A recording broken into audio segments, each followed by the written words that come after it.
Sajjad Khan. I'm the medical registrar in Wexford General Hospital in Wexford, Ireland.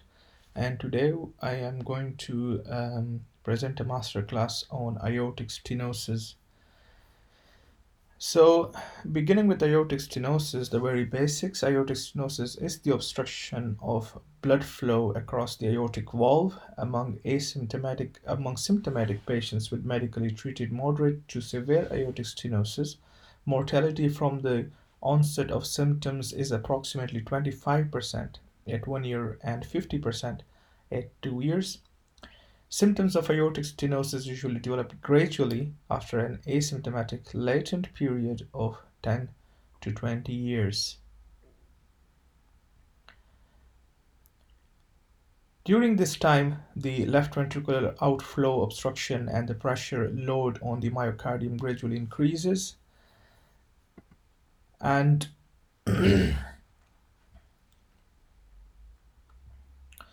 and symptoms develop gradually. Exertional dyspnea is the most common initial complaint, even in patients with normal left ventricular systolic function, and it often relates to abnormal left ventricular diastolic function. In addition, patients may develop exertional chest pain, effort, dizziness, or lightheadedness, easy fatigability, and progressive inability to exercise. Ultimately, patients experience one of the classic triad of chest pain, heart failure, and syncope. Angina pectoris in patients with aortic stenosis is typically precipitated by exertion and relieved by rest. Thus, it may resemble angina from the coronary artery disease.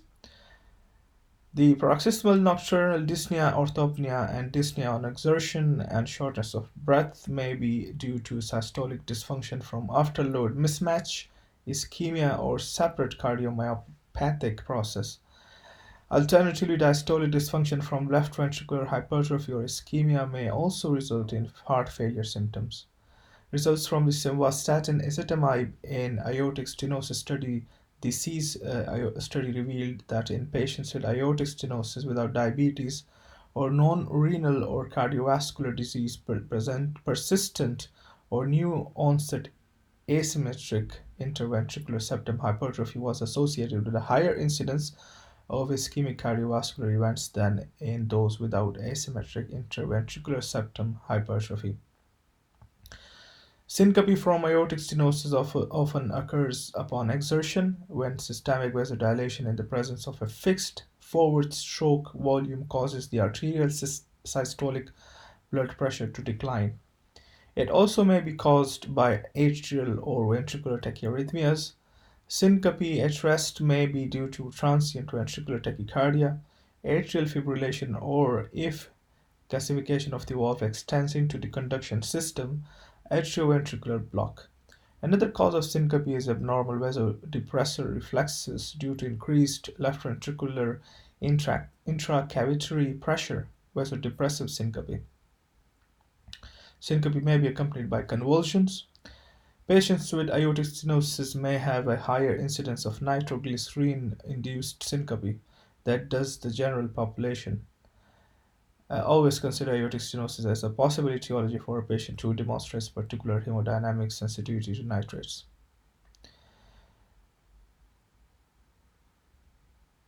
Might be other manifestations like patients may present with infective endocarditis, fever, fatigue, anorexia, back pain, or weight loss. The risk of infective endocarditis is higher in young patients with mild valvular deformity than in older patients with degenerated calcified aortic valves. But it can occur in either population. It can occur in patients of any age with hospital-acquired Staphylococcus aureus bacteremia.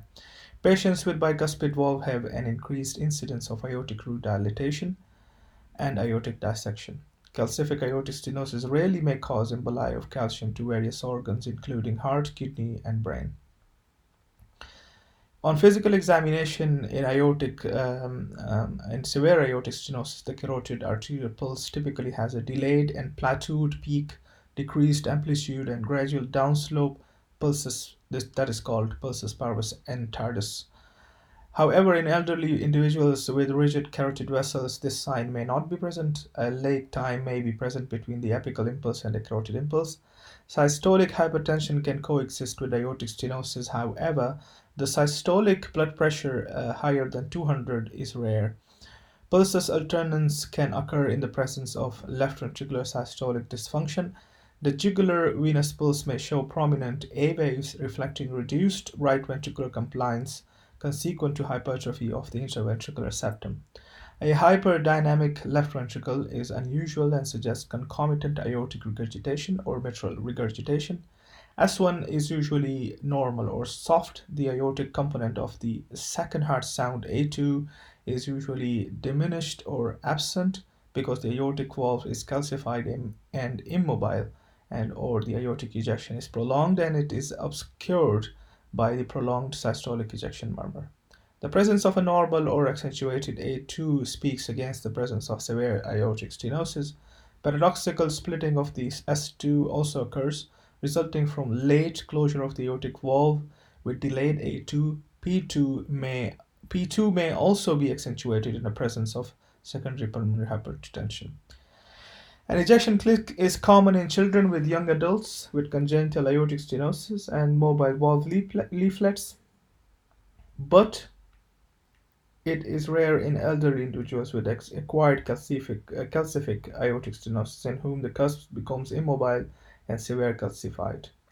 This sound occurs approximately 40 to 60 milliseconds after the onset of S1 and is frequently heard best along the mid to lower left sternal border. It is often well transmitted to the apex and may be confused with the split S1. A prominent S4 can be present and is due to forceful lateral contraction into a hypertrophied left ventricle. The presence of an S4 in a young patient with aortic stenosis indicates significant aortic stenosis, but with aortic stenosis in an elderly person, this is not necessarily true. A classic crescendo-decrescendo systolic murmur of aortic stenosis begins shortly after the first heart sound. The intensity increases towards mid-diastolic, then decreases, and the murmur ends just before the second heart sound. It is generally a rough, low-pitched sound that is best heard at the second intercostal space in the right upper sternal border. It is harsh at the base and radiates to one or both carotid arteries. In elderly persons with calcific aortic stenosis, however, the murmur may be more prominent at the apex because of the radiation of its high frequency components. This may lead to its misinterpretation as a murmur or mitral regurgitation. Accentuation of the aortic stenosis murmur following a long RR interval distinguishes it from the mitral regurgitation murmur, which usually does not change.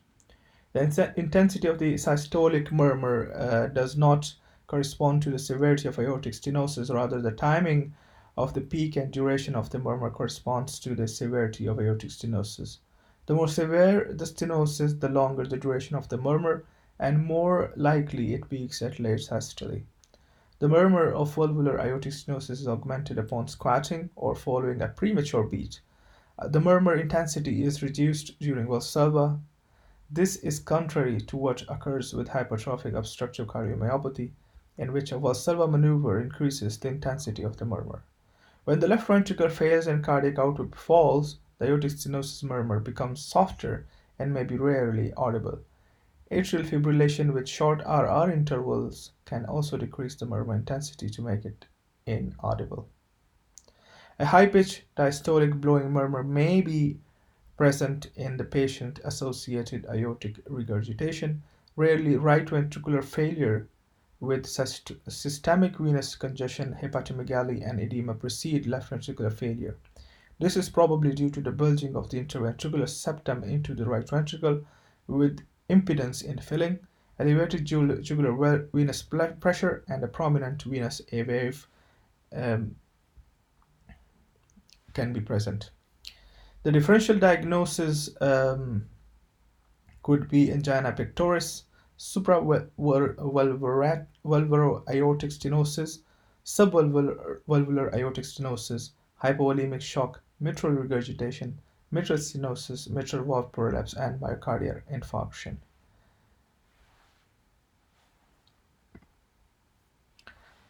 The most important of all the investigations is echocardiography in the aortic stenosis.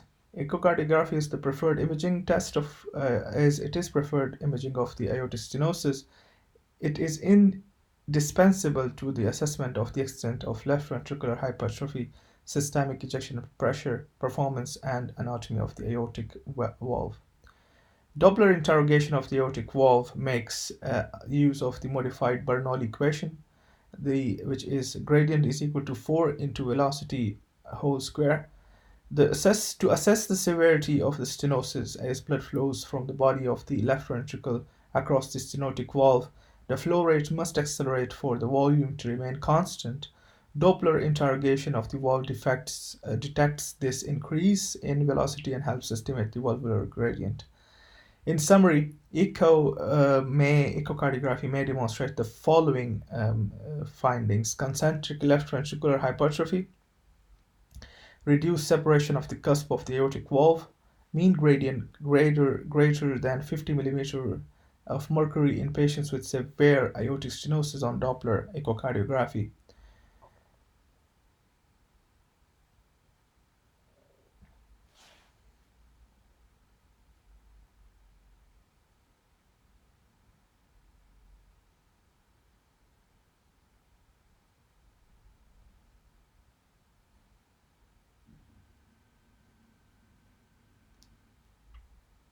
The evaluation of patients with known or suggested aortic valve disease requires integration of the anatomic information from two-dimensional echocardiography and physiological information from Doppler studies. The bicuspid valve transthoracic echocardiography is a reliable method for detecting the bicuspid aortic valve. With this technique, the hallmark of bicuspid valve is eccentric closure of the leaflets in the aorta. In approximately 80% of patients, two rather than three leaflets may be visualized directly. On close scrutiny with transesophageal echocardiography, what at first appears to be a true bicuspid valve is often found to be a three leaflet valve in which the leaflets are of different sizes and in which fusion of one of the three commissures has resulted in the functional bicuspid valve. Coarctation of the aorta is strongly associated with bicuspid valve. When clinical findings suggest either of these conditions, the other should be looked at as well. The calcific aortic stenosis, in which the degenerative calcific walls appear as three leaflet structures with marked thickening of the leaflets. Thickening and calcification may be more prominent at the base of the leaflets than at the tips.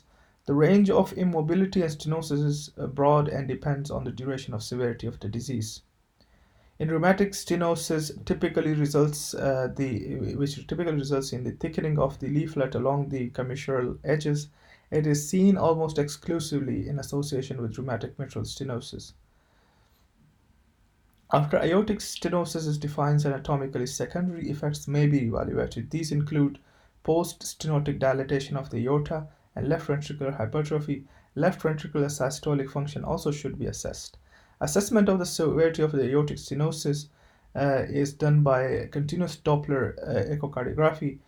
Um, in clinically significant aortic stenosis, the gradient is likely to exceed more than 50 millimeter. This value corresponds to a Doppler velocity of approximately 3.5 millimeter per second, which is out of the range of accurate quantification using pulsed wave Doppler study. For this reason, use of continuous wave Doppler imaging is essential for quantitation. Doppler interrogation of the aortic valve makes use of the modified Bernoulli equation, gradient is equal to 4 into velocity squared, to assess the severity of the stenosis. As blood flows from the body of the left ventricle across the stenotic valve, the flow rate must accelerate from the volume to remain constant. Doppler interrogation of the valve depicts this increase in velocity and helps in estimating the valvular gradient. An additional method of determining the area of the aortic valve relies on the continuous equation with pulsed Doppler echocardiography in aortic stenosis. The left ventricular outflow tract area may typically be derived from the diameter of the annulus. If a circular geometry is assumed, then pulsed Doppler echo is used to determine the velocity of a flow rate. The product of the two values represents the volumetric flow in the outflow tract. At the stenotic orifice, continuous wave Doppler imaging is used to determine the mean velocity. Then the algebraic equation may be solved for the area of the aortic valve. In modification of this technique, mitral valve flow is used instead of left ventricular outflow. From practical standpoint, determining the area of the aortic valve is often unnecessary. In a patient with thickened restricted leaflets in whom the mean gradient exceeds 50 mm Hg, severe aortic stenosis is clinically ensured. Likewise, in the patients with normal ventricular function in whom the gradients are low, the likelihood of clinically significant aortic stenosis becomes negligible. A serious case is when the left ventricular function is reduced, typically involving ejection fractions of 25 to 35%, and when there is a modest transvalvular gradient of 25 to 30 millimeter of mercury. This situation may represent either mild disease or aortic valve and unrelated left ventricular dysfunction or critical aortic stenosis with secondary left ventricular dysfunction. While left ventricular function and valvular gradients are being monitored, an infusion of dobutamine may be helpful in differentiating these two entities. If left ventricular function improves with dobutamine infusion and if the gradient increases, aortic stenosis is severe and is associated with secondary left ventricular dysfunction. Patients with this condition benefit from aortic valve replacement. If ventricular function improves without a change in the gradient, aortic stenosis is unlikely to be the limiting factor. Patients with this condition may be treated medically. If we look at the degree of confidence of the echo, the gradients determining using Doppler echocardiography are very well correlated with simultaneously determined invasive measurements. By using transthoracic echocardiography, the orifice of the valve is usually not visualized to a reliable degree. By using transesophageal echo and planimetry, a direct measurement of the aortic valve orifice may be obtained in many patients with aortic stenosis.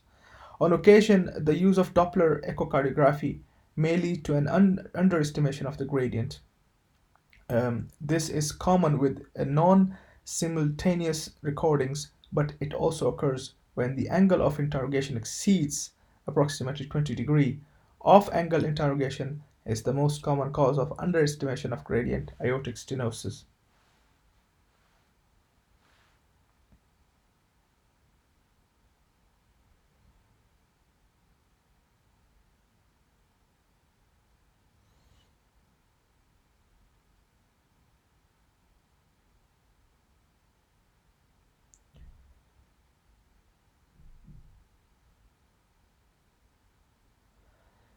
The two-dimensional transthoracic echocardiography can confirm the clinical diagnosis of the um,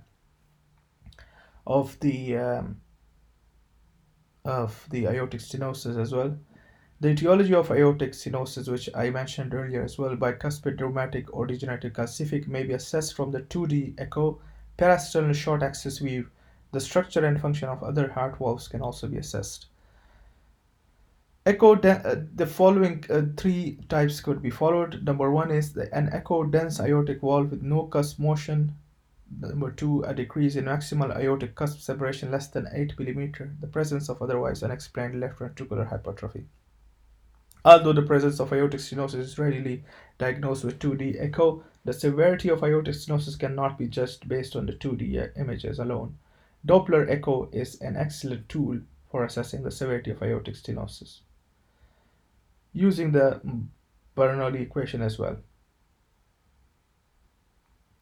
If the aortic stenosis is severe, the severity could be identified using the mean gradient and aortic valve area measurements. In mild aortic stenosis, the mean gradient may be less than 25 and the aortic valve area would be more than 1.5.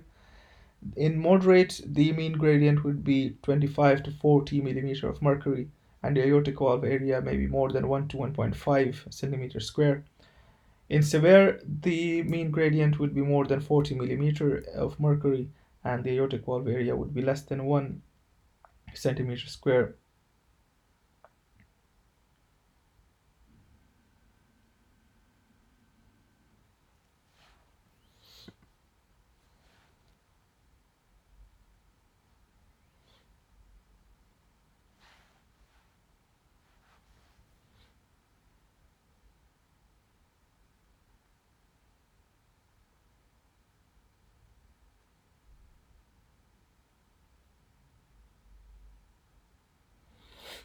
The presence of valvular calcification is specific for aortic valve disease. Calcification is more readily detected by using CT scans.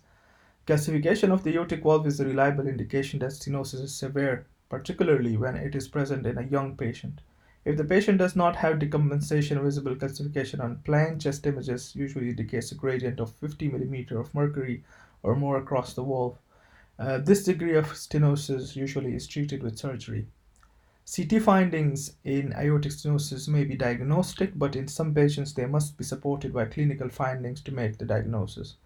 Subaortic stenosis is particularly difficult to diagnose radiologically because in idiopathic hypertrophic subaortic stenosis, little, if any, post-stenotic dilation occurs.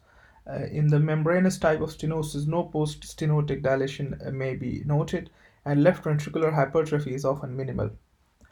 Supravalvular aortic stenosis is a rare condition that is seen as an element of Williams syndrome, which consists of mental and physical retardation, alpha-phases, hypercalcemia, and peripheral pulmonary artery stenosis.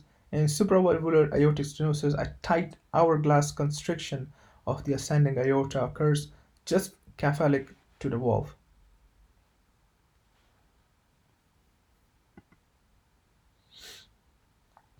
MRI is uniquely advantageous for imaging in cardiovascular structures. High contrast is demonstrated between the moving blood pool and the static cardiovascular structures. Imaging techniques including spin echo and cine gradient echo imaging. Various planes may be used for imaging. A long axis view through the left ventricle apex and the aortic outflow tract is in a coronal plan is most useful in assessing aortic stenosis.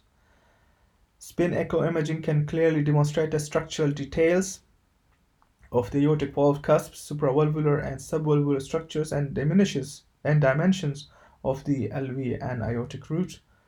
It can show a bicuspid valve, thickened or bulging leaflets, reduced valve excursion, left ventricular hypertrophy, and ascending aortic dilatation caused by the impact of the stenotic jet. On SEMRI, the blood appears black, whereas the static internal cardiac structures such as chambers, walls, and valves appear bright. In contrast, high signal intensity is noted on cine GRE MRI, on which the blood pool appears white and has signal intensity higher than that of the myocardium.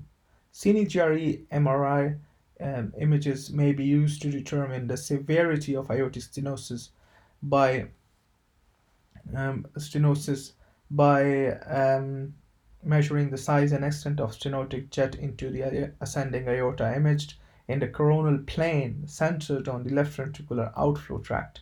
Velocity encoded MRI is one of the best ways to quantify the transvalvular pressure, gradient, and valvular area. The valvular area may also be directly traced on the transverse axial cine GRE images obtained with the velocity encoded sequence. The maximal velocity in the stenotic jet may be determined on plans perpendicular to the flow or parallel to the flow. As with Doppler echo, the pressure gradient across the stenotic aortic valve may be calculated by using the modified Bernoulli equation P is equal to 4 into V square, where P is pressure gradient and V is maximal velocity. In addition, the area of the aortic valve may be calculated by determining the area of the aortic outflow tract, the maximum velocity in the aortic outflow tract, and the maximal velocity in the aortic stenotic jet by using the equation A is equal to A into V divided by V. The calculated area of the aortic valve and the pressure gradient are well correlated with the data obtained from Doppler, echo, and hemodynamic monitoring of the catheterization laboratory. The degree of confidence can be measured is useful, MRI is useful, and the degree of confidence is high. During cine GRE imaging, the echo time must be kept long because with shorter TEs, the signal void produced by the stenotic jet well may be missed or may not be apparent. Certain potential sources of error are associated with the use of velocity encoded MRI. The imaging plane must be as close to the perpendicular and as parallel to the jet as possible. Also, because the cyclic quality of phase shift, especially when the velocity range is lowered.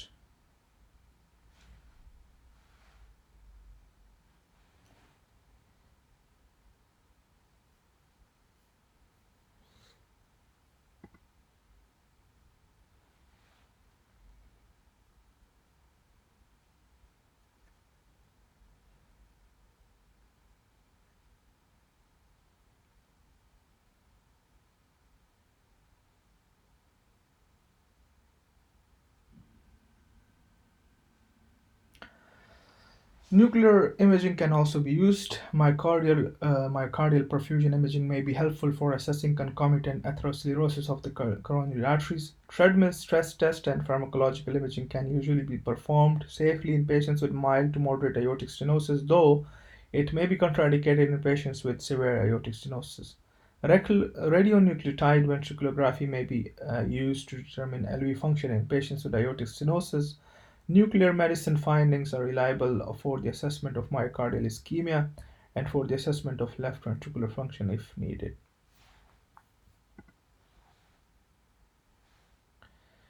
Angiography is also used. Cardiac catheterization and hemodynamics are used when echocardiography demonstrates severe aortic stenosis and when the patient has one or more of the classic symptoms of the disease. AVR should be performed because most patients with aortic stenosis are at the age at which coronary disease is common. Cardiac catheterization to perform coronary arteriography is usually accomplished before surgery when the hemodynamic diagnosis is unclear. Right and left-sided heart catheterization should be performed to obtain the transaortic valvular pressure gradient and cardiac output readings. This information is used to calculate the aortic valve area with the Gorlin equation. Is aortic valve area is equal to CO divided by SEP into HR divided by 44.3 into H power 1 by 2, where CO cardiac output in milliliters per minute, and SEP is systolic ejection period in seconds, and heart rate is HR, and H is the mean gradient. The method is that in patients with aortic stenosis, the transvalvular pressure gradient should be measured whenever possible by using a catheter in the left ventricle and other proximal aorta. Although measuring the gradient between the left ventricle and the femoral artery is convenient, downstream augmentation of the pressure signal and delay in pressure transmission between the proximal aorta and the femoral artery may alter the pressure waveform substantially and introduce errors in the measured gradient. Nevertheless, in many patients, left ventricular femoral artery pressure gradients may suffice for estimating the severity of aortic stenosis and confirming a severely stenotic valve. If the side port of the arterial introducing sheath is used to monitor femoral pressure, the inner diameter of the sheath should be 1F larger than the outer diameter of the catheter used. The LV femoral artery pressure gradient may not always be reliable when calculating the area of the valve orifice in patients with equivocal valve gradient. A careful single catheter pullback from the left ventricle to the aorta often is preferred to simultaneous measurement of the left ventricle and femoral artery pressures. As an alternative, a single catheter with distal and proximal lumina or a micromanometer catheter with distal and proximal transducers may be used for simultaneous measurement of the left ventricle and central aortic pressures. In patients with atrial fibrillation, several beats should be taken and averaged. The preferred method may be obtained simultaneously pressure records from the left ventricle and the aorta with the averaging of several beats to reduce errors caused by beat-to-beat variations caused by changes in stroke volume. Another possibility that may be considered is the use of temporary transvenous pacing to regularize the RR interval and therefore reduce this error. Some risk is associated with rapid injection of the large volume of contrast material into the high pressure left ventricle. Therefore, this procedure is usually not advisable for patients with aortic stenosis and critical obstruction. In patients in this situation, angiographic studies of the left ventricle and the aortic valve are best performed by injecting contrast material into the pulmonary artery and by imaging in the 30-degree right anterior oblique and 60-degree left anterior oblique projection. These examinations often make it possible to ascertain the number of cusps of the stenotic valve and to demonstrate doming of the thickened valve and the systolic jet. In patients with very severe aortic stenosis, the left ventricle catheter may reduce the effective area of the orifice, resulting in an increase in artifacts and in the measurement or pressure gradient. This is usually of no importance because the diagnosis of severe aortic stenosis is usually already apparent in these patients.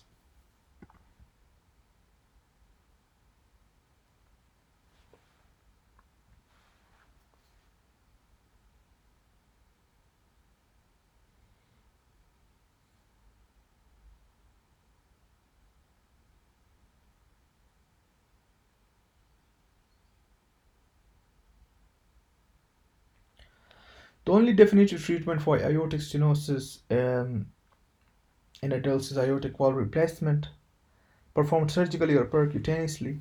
The development of symptoms due to aortic stenosis provides a clear indication for replacement. For patients who are not candidates of aortic replacement, percutaneous aortic balloon valvuloplasty may provide some symptoms relief. In infants, children, and adolescents with bicuspid valve may undergo balloon or surgical valvulotomy.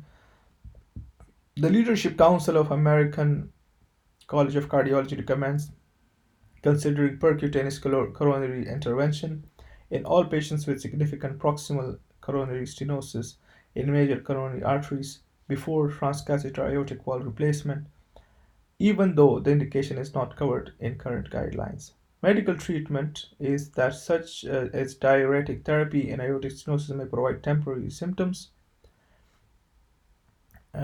but in general, there's no effect long term. In truly asymptomatic patients with severe aortic stenosis, the issue of valve replacement is less clear.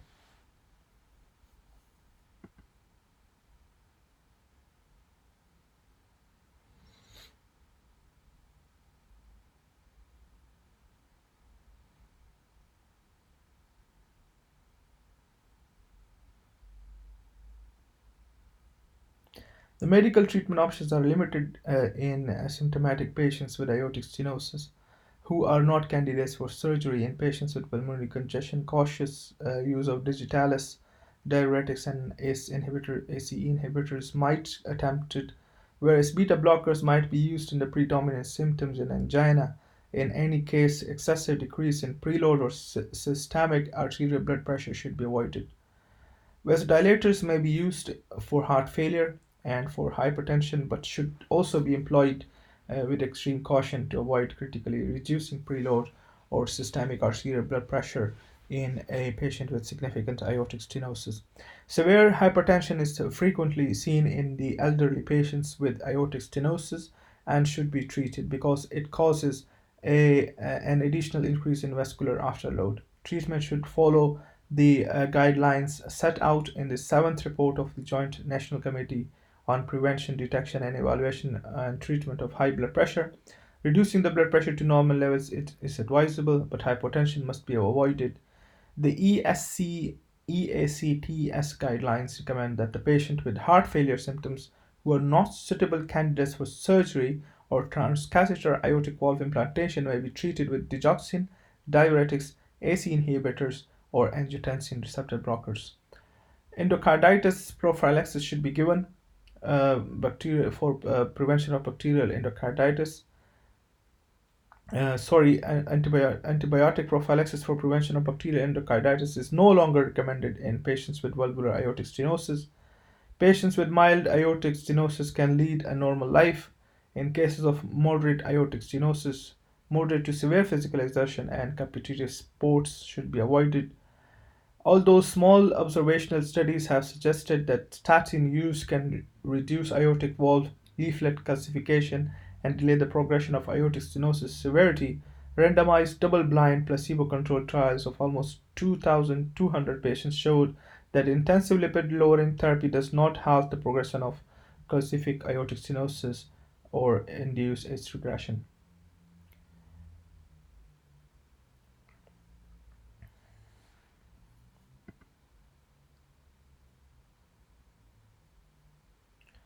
If the patient comes into the emergency department, the emergency management is important.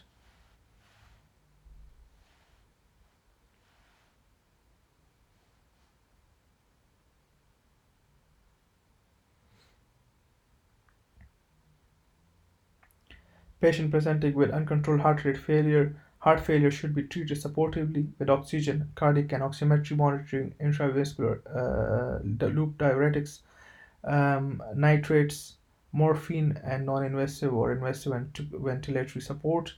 Patient with severe heart failure due to aortic stenosis that is resistant to medical management should be considered for urgent surgery. Agents used should be, as I mentioned, digitalis, diuretics, and ACE inhibitors, vasodilators.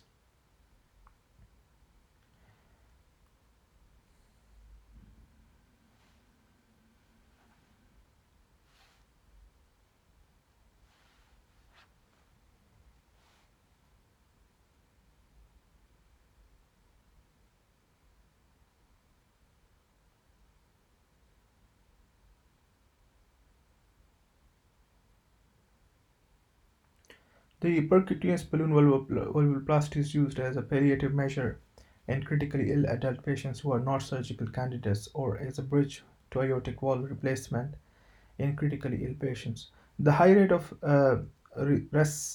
restenosis and the absence of a mortality benefit preclude its use as a definitive treatment method in adults with severe aortic stenosis. Valvuloplasty can be considered in cases of severe heart failure for cardiogenic shock, um, and for these patients, like patients with other comorbid conditions with a very short life expectancy, patients who refuse surgery, patients with heart failure who need an urgent major non-cardiac surgical procedure, pregnant patients with critical aortic stenosis. In critically ill patients, the mortality rate associated with the procedure is 3 to 7%. Another 6% develop serious complications. In children, adolescents, and young adults with congenital aortic stenosis, percutaneous balloon valvuloplasty carries a mortality risk of 1% and may be an alternative to surgical valvulotomy. The risk of causing significant aortic regurgitation is 10%, although exercise restriction is sometimes recommended to avoid the risk of sudden unexpected death for some patients with congenital aortic stenosis.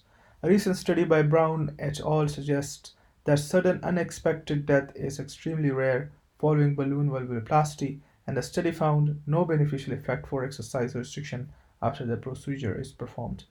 The best results from valvuloplasty are obtained in the patients with a commissural bicuspid aortic valve in whom 60 to 70% reduction in gradient and a 60% increase in the AVA can be expected.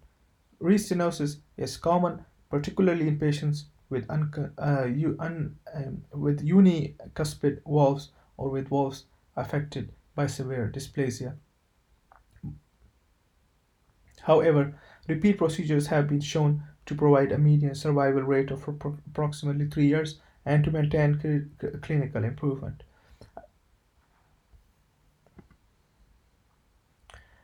In most adults with symptomatic severe aortic stenosis, aortic valve replacement is the surgical treatment of choice. If concomitant coronary artery disease is present, aortic valve replacement and coronary artery bypass graft should be performed simultaneously. Successful aortic valve replacement procedures produces substantial clinical and hemodynamic improvement in patients with aortic stenosis, including octogenarians.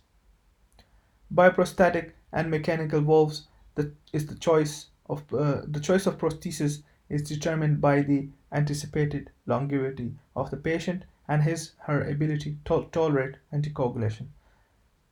Stasano et al. Found that bioprosthetic aortic valves were significantly less durable than were mechanical valves.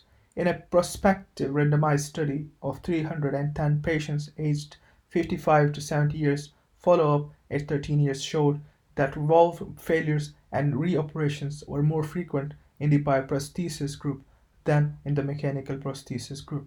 However, there were no differences between the two types of the valves regarding the rates of survival, thromboembolism, bleeding, endocarditis, and major adverse prosthesis related events.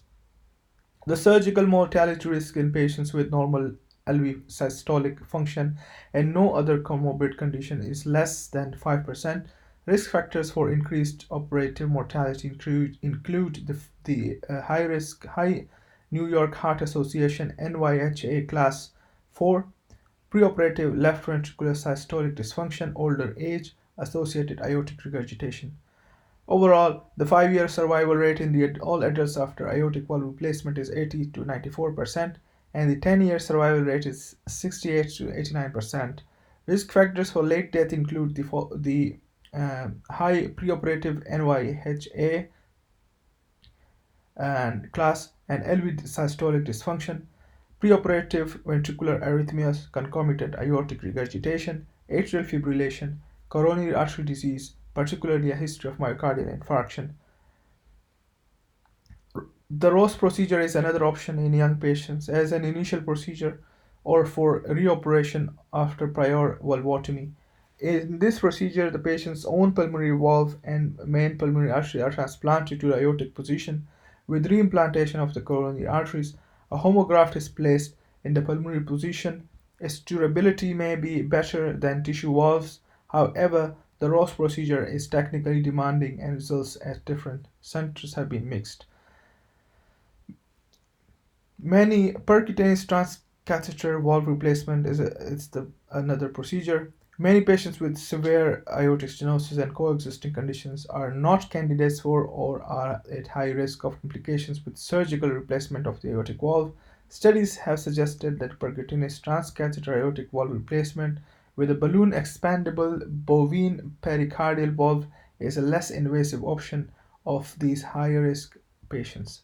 In a study comparing TAVR via a transfemoral or transapical approach and surgical replacement in patients who were candidates for valve replacement but considered to be high risk, survival at 1 year was similar to both procedures. However, important differences in peri-procedural risks were observed. Major vascular complications and stroke were more frequent with TAVR, whereas major bleeding and new onset atrial fibrillation were more frequent with surgical valve replacement. A comprehensive literature review by Danute evaluated the incidence of stroke after surgical and transcatheter treatment for aortic stenosis. The risk of stroke for the general population after aortic valve replacement was 1.5%, 2 to 4% in higher risk and elderly patients. The rate after transcatheter treatment was 1.5 to 6%. This review shows a trend of more stroke in transcatheter group. In the placement of aortic transcatheter valves partner trial, inoperable patients with severe aortic stenosis had improved survival with TAVR compared with medical management. In high risk patients, survival was similar with TAVR and surgical aortic valve replacement. In all the patients cohorts, low flow in all the patient cohorts, low flow stroke volume index less than 35 milliliters was an independent predictor of mortality, whereas low ejection fraction and mean gradient were not.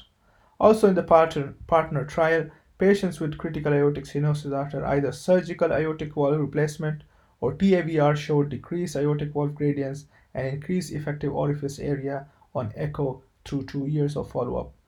Univariate post-implantation echocardiographic predictors of death in TAVR group were larger left ventricular systolic and diastolic volumes, larger EOA, greater aortic regurgitation, decreased ejection fraction.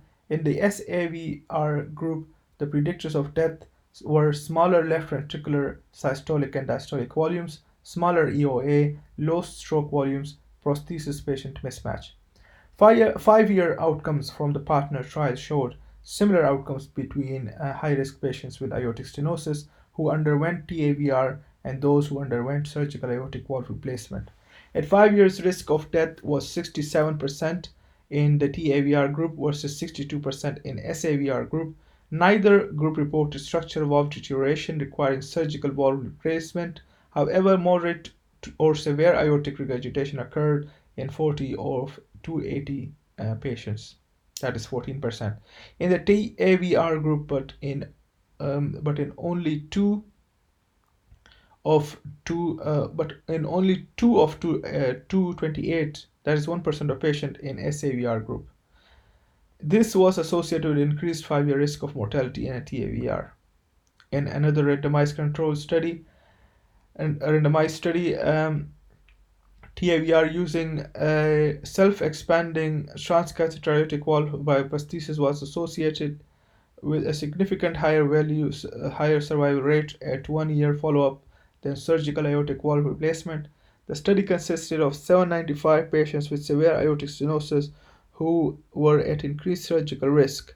The rate of death from any cause at 1 year was 14.2% in a TAVR group and 19.1% in surgical group. The p-value was 0.04. The risk of stroke at 30 days was 4.9% with TAVR and 6.2% with surgery. In June 2014, the FDA widened the indication for the self-expanding transcatheter aortic valve bioprosthesis. The original indication approved in January 2014. Approval for the expanded indications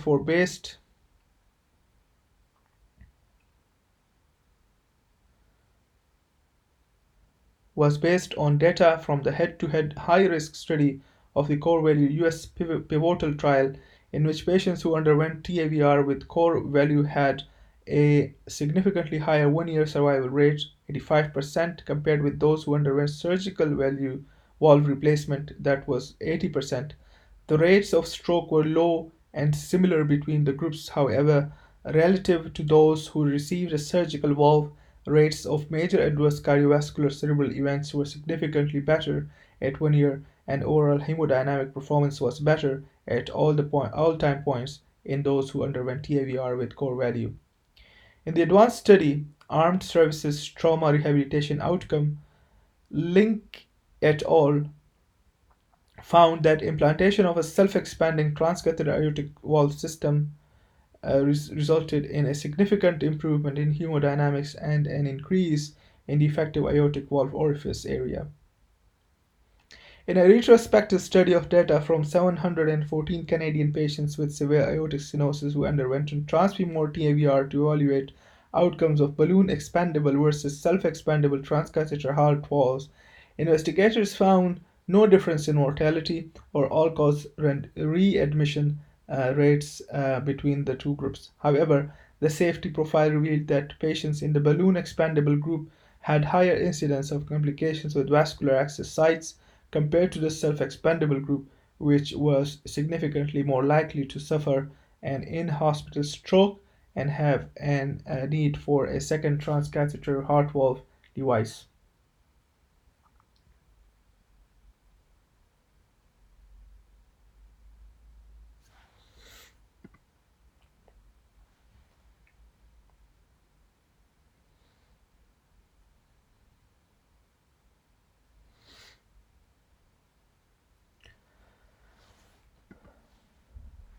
The frequency of follow-up visits in asymptomatic patients is determined by the severity of aortic stenosis and by the presence of comorbid conditions. In patients with mild aortic stenosis, yearly history and physical examination and an echocardiograph every 3 to 5 years are appropriate. Patients with moderate to severe aortic stenosis should be examined twice yearly and whenever they develop symptoms that are potentially attributable to aortic stenosis. In patients with moderate aortic stenosis, echocardiograms should be performed every 2 years, whereas asymptomatic patients with severe aortic stenosis, yearly echocardiograms are recommended. Following aortic valve replacement, every patient should undergo echocardiographic examination after recovery. Thereafter, an examination is recommended whenever new symptoms develop that are attributable to a potential valvular dysfunction.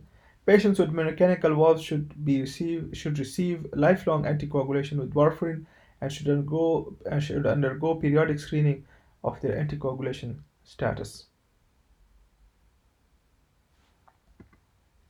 I think that's all from now for aortic stenosis. I'm very grateful for listening to me. Thank you very much and goodbye.